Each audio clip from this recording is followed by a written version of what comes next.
Hello, good evening, students.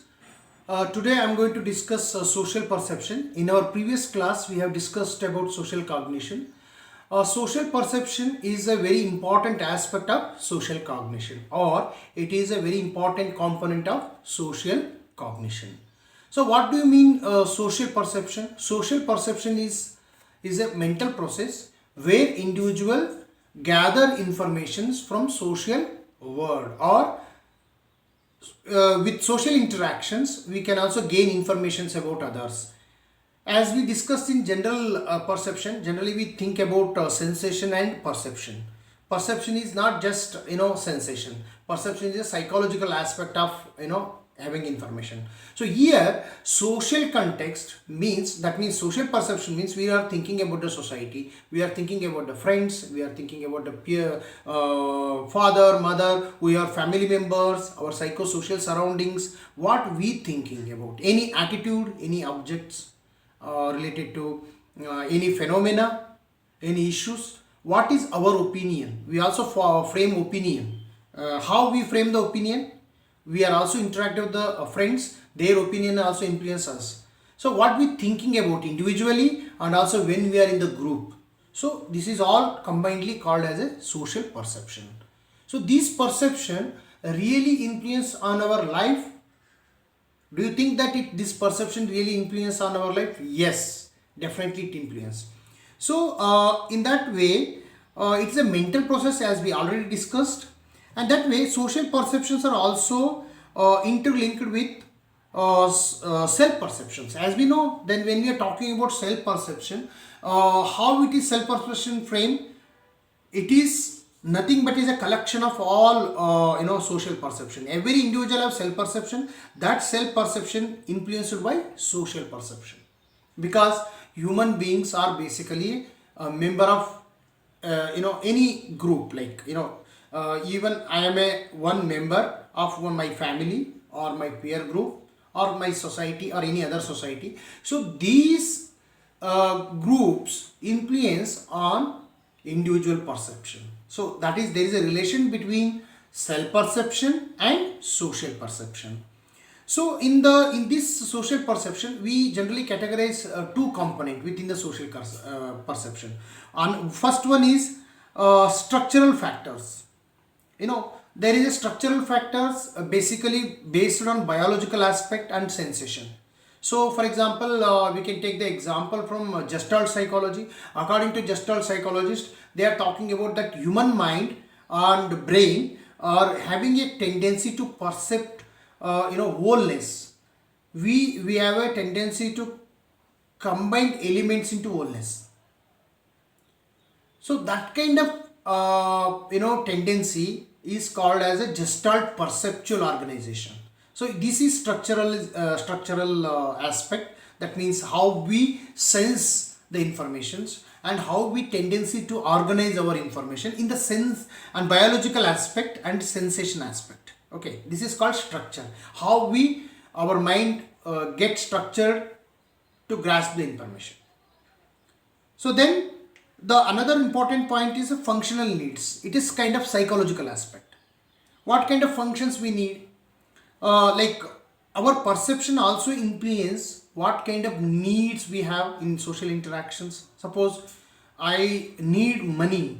Yeah, I need some money, so I am thinking about my money. Wherever I meet my friends, I am ready to ask money, and money is my priority. So then what would be the other component? Moods also very important. We have already discussed about congruent. There is also memory formation, like if is a positive aspect, whether we are in positive mood or we are in negative mood. So this is also very important aspect. So it influences us. Then past experiences also influence our social perception. Suppose most of our past experiences are negative, then we may develop a negative aspect, or we are going to depression or trauma. Okay, and also memory. So our past memories are very good autobiographical memory, or flashbulb memories. We are enjoying our past experiences. So that is also very influence our social perception. And social perception is one of the important component of social competence. So what does it mean? So every person must have developed good level of social perception. So if social competency. So if there everyone develop a good level of social perception, it's a very important. Like how we construct positive construction towards society. Then it is very good competent. The person may have good competency to when it comes to the social interaction. So in that way it is a important, you can say that it's one of the competency. And another important in social perception we can mention here, that is stereotype.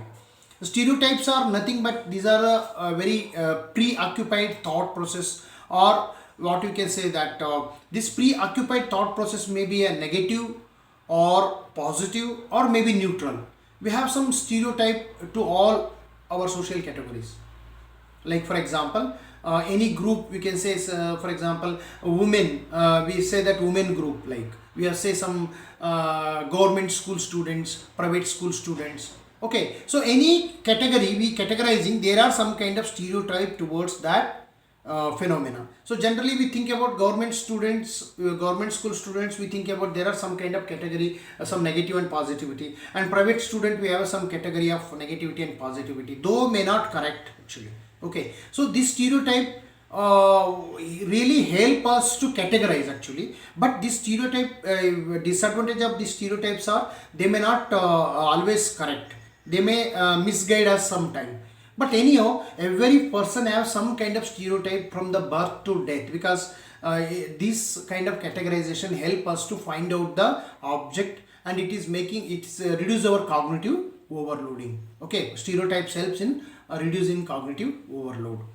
So I can like stereotype based on like very many aspect actually, stereotype based on many aspect, but I can mention here like gender or ethnicity, occupations. We have also stereotype about gender, like for example, women may have women may not able to work with some very serious job like defense, army, or kind of women cannot become a truck driver, or like there are some kind of typical mindset we have which is very difficult to overcome that things. So that stereotype really still exists in our society. So this is very important to when we are understanding social perception, because from the birth, from when we understand the word, we start the formation of the stereotype, because stereotype formation is an ongoing process. We change our stereotype when we have experienced something like which is counteract our stereotype, and also it's an ongoing process. So what I can say is stereotype help in identify the information quickly, and stereotype also very good in concept formation, and it help us to as I already told you, reduce the cognitive information. So as we can take an example from day-to-day life, how stereotype help, and also there are some disadvantages, as I already mentioned. When it comes to women, we have a stereotype, we have some ethnicity, we have a stereotype, some caste, we have a stereotype, class, we have a stereotype. So in social psychology, stereotype is also related to some other aspect like prejudice and discrimination also. So in the upcoming classes we will also discuss about prejudice and some other aspect related to that, discrimination, how it take place, and what are the solutions we can mention. So today my class is related to just give an insight about what is social perception and what is the main concept of social perception. So here is a important concept of social perception I mentioned is a stereotype. So next upcoming class we will go for other component. For today I am going to conclude my class, and before concluding I would like to inform you to please, whenever you find and watch this video, if you find this is very useful, please give a like and share with your friends, and don't forget to subscribe, because if you subscribe and our videos, valuable videos will come to you, and you are definitely getting if you are a prepared NET aspirant, it will definitely help you. And also you can also share with your WhatsApp group or any social media groups, so that your friends can also get benefit from this. So this is what our idea. And moreover, we are running a online coaching center which is 6-month coaching for UGC NET aspirants, which are more interactive in nature, and we will also provide a material, PDF material, some other related materials, and we are more focused on questions. Also we also solve a previous year question paper also. So we also mention the contact number in description box. You can also contact personally if you want to really quality coaching. Definitely we will respond you. And thank you for watching our videos, having a patience, and once again we will meet our classes. Thank you so much.